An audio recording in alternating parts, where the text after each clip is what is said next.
Bonjour et merci de vous joindre à nous aujourd'hui.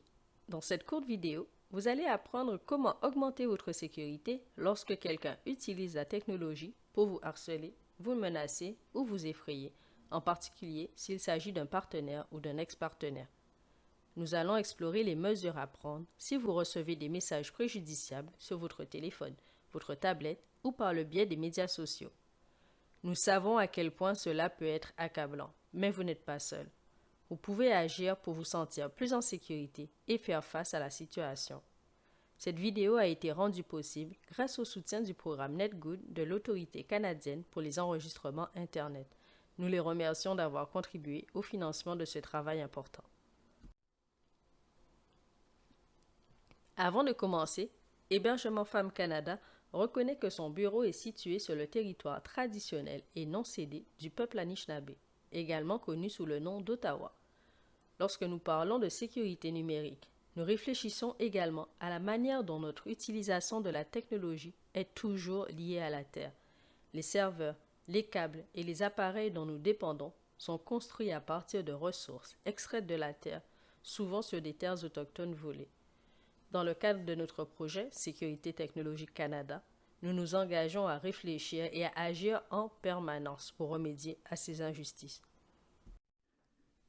Cette vidéo est là pour vous aider à réagir au harcèlement ou aux menaces par des messages, comme dans les SMS, les messages vocaux, les courriels ou messages sur des applications telles que Facebook, Instagram ou WhatsApp. Si vous regardez la vidéo avec une travailleuse de soutien, c'est très bien. N'hésitez pas à faire une pause à tout moment, parler si vous le souhaitez ou écouter simplement. Et n'oubliez jamais, vous êtes l'experte de votre propre expérience. Il n'y a pas de bonne façon de se sentir. Les messages de harcèlement sont ceux qui visent à vous importuner, vous effrayer ou vous blesser. Ils peuvent être malveillants, insistants ou directement menaçants. Les partenaires ou ex-partenaires peuvent les envoyer par SMS, courriel, boîte vocale ou sur les médias sociaux. Et lorsque quelqu'un continue à envoyer ces messages après qu'on lui ait demandé d'arrêter, cela peut devenir un schéma de violence qui menace votre sécurité. Voici quelques exemples. Des messages constants, furieux ou inquiétants, des messages vocaux contenant des menaces ou des inondations de votre boîte de réception ou des messages instantanés pour vous intimider ou vous contrarier. Tout le monde mérite de se sentir en sécurité sur son téléphone ou Internet. Vous en faites partie. Faire l'expérience d'un abus technologique peut être déroutant et effrayant. Voyons comment vous pouvez reprendre le contrôle et vous sentir plus en sécurité. Prenez le temps d'observer ce qui se passe. Posez des questions. Est-ce que les messages font que je me sens en danger? Quelle est la fréquence de ces événements? Où apparaissent-ils? Est-ce par SMS, messages vocaux, des courriels, des applications? Suis-je en danger immédiat? Si vous êtes en danger immédiat, appelez le 911 ou le numéro de la police de votre localité ou informez immédiatement votre travailleuse de soutien. Vous pouvez mettre la vidéo en pause pour réfléchir ou parler avec votre travailleuse de soutien. Vous pourriez même vouloir noter certaines choses ou simplement les garder à l'esprit. Une vision plus claire de la situation vous aidera à déterminer les mesures les plus sécuritaires pour vous. Respirez profondément. C'est à vous de décider. Il n'y a pas de bonne prochaine étape générale, mais seulement ce qui vous semble approprié. Certaines personnes souhaitent que les messages cessent immédiatement. D'autres voudront peut-être sauvegarder les messages au cas où elles en auraient besoin plus tard. Certaines voudront impliquer la police, d'autres non. Posez-vous les questions. Qu'est-ce qui vous semble le plus important en ce moment? Par exemple, est-ce que je veux que les messages s'arrêtent? Dois-je les conserver à titre de preuve? Existe-t-il déjà une décision de justice ou une ordonnance de ne pas troubler l'ordre public? Ai-je besoin de l'aide de la police ou pas pour le moment? Qui me soutient en ce moment? Ce n'est pas grave si vous n'avez pas encore toutes les réponses. C'est à vous de prendre les décisions. Maintenant que vous avez réfléchi à ce que vous voulez, vous pouvez identifier la meilleure stratégie ou les étapes à suivre pour atteindre cet objectif. Nous examinerons ensemble les différentes options qui s'offrent à vous. Commençons par conserver les preuves. Même si vous ne pensez pas contacter la police, le fait de sauvegarder les messages peut vous aider plus tard si vous souhaitez signaler un abus à une application au tribunal ou aux forces de l'ordre. Voici comment vous pouvez sauvegarder des preuves. Pour conserver les SMS, les messages vocaux et les courriels, faites des captures d'écran ou utilisez l'option d'enregistrement vidéo de votre appareil. Consultez les images sur votre écran pour savoir comment effectuer une capture d'écran sur votre téléphone Apple ou Samsung. Vous pouvez essayer cette méthode avec le message d'une amie pour vous assurer qu'elle fonctionne et que l'expéditeur n'est pas avisé lorsque vous faites une capture d'écran. Certaines applications comme Snapchat avertissent l'expéditeur lorsque vous faites une capture écran. Vous pouvez également utiliser un autre téléphone ou appareil pour prendre des photos de votre écran. Essayez également de noter la date, l'heure, le nom de l'expéditeur et des informations sur son compte, comme son numéro de téléphone ou le nom de son compte sur les réseaux sociaux. Conservez tout dans un endroit sûr auquel l'auteur de violence ne peut pas accéder et effectuez une sauvegarde si vous le pouvez. Vous et votre travailleuse de soutien pouvez vous arrêter ici et élaborer un plan simple pour sauvegarder des preuves. Et n'oubliez pas, en conservant des preuves, vous aurez plus de choix par la suite. Une étape à la fois, c'est tout à fait acceptable.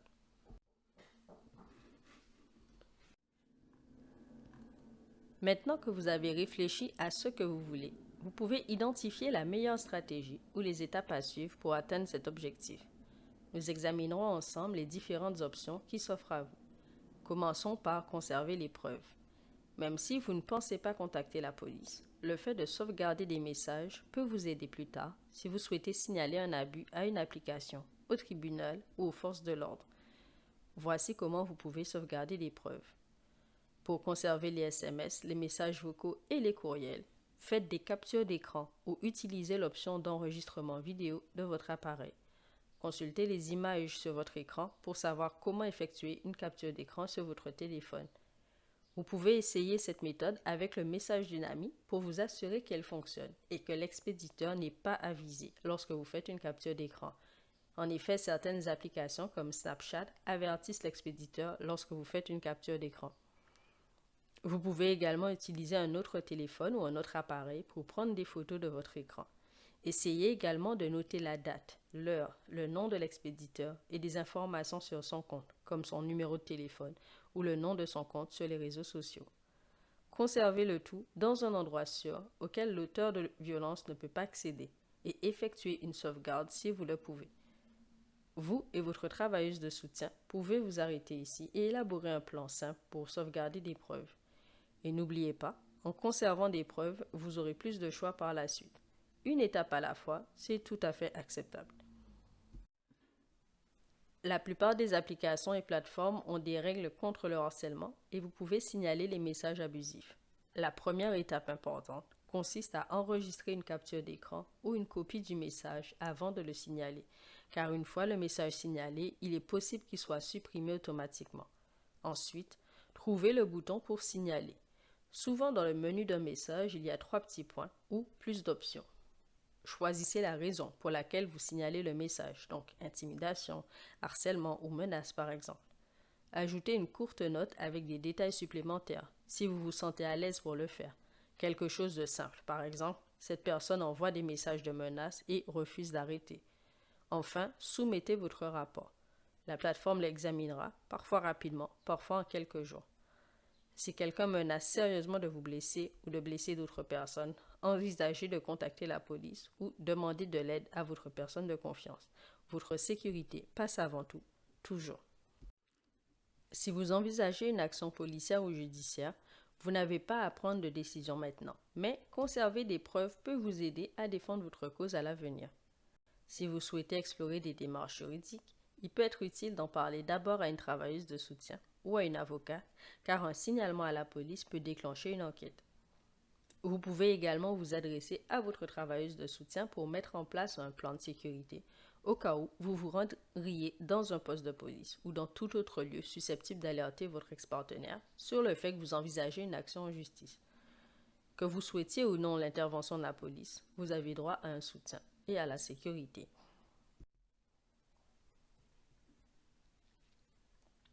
Prenons un moment pour reconnaître tout ce que vous avez appris. Comment comprendre ce qui se passe, comment réfléchir à ce que vous voulez faire et comment prendre des mesures pour rester le plus en sécurité possible en ligne. Il n'est pas facile de faire face à ces situations, mais le fait de connaître les options qui s'offrent à vous constitue une étape importante. Maintenant, partageons avec vous des outils et des ressources qui peuvent vous aider davantage. Avez-vous entendu parler du site sécuritétech.ca? Il s'agit d'un excellent site web qui propose des outils utiles pour renforcer la sécurité en ligne. Voici ce que vous allez y trouver. Des guides étape par étape pour protéger vos comptes et les paramètres de votre téléphone. Des conseils de sécurité en cas d'abus, de traque ou de harcèlement en ligne. Des listes de contrôle simples pour rendre vos appareils et vos comptes plus confidentiels. Des conseils pour recueillir des preuves en toute sécurité. Une section spéciale Sécuriser votre technologie qui vous aide à rendre vos appareils plus sécuritaires, même si vous n'êtes pas une spécialiste en la matière. Avant de terminer, parlons brièvement de ce que vous pouvez faire ensuite.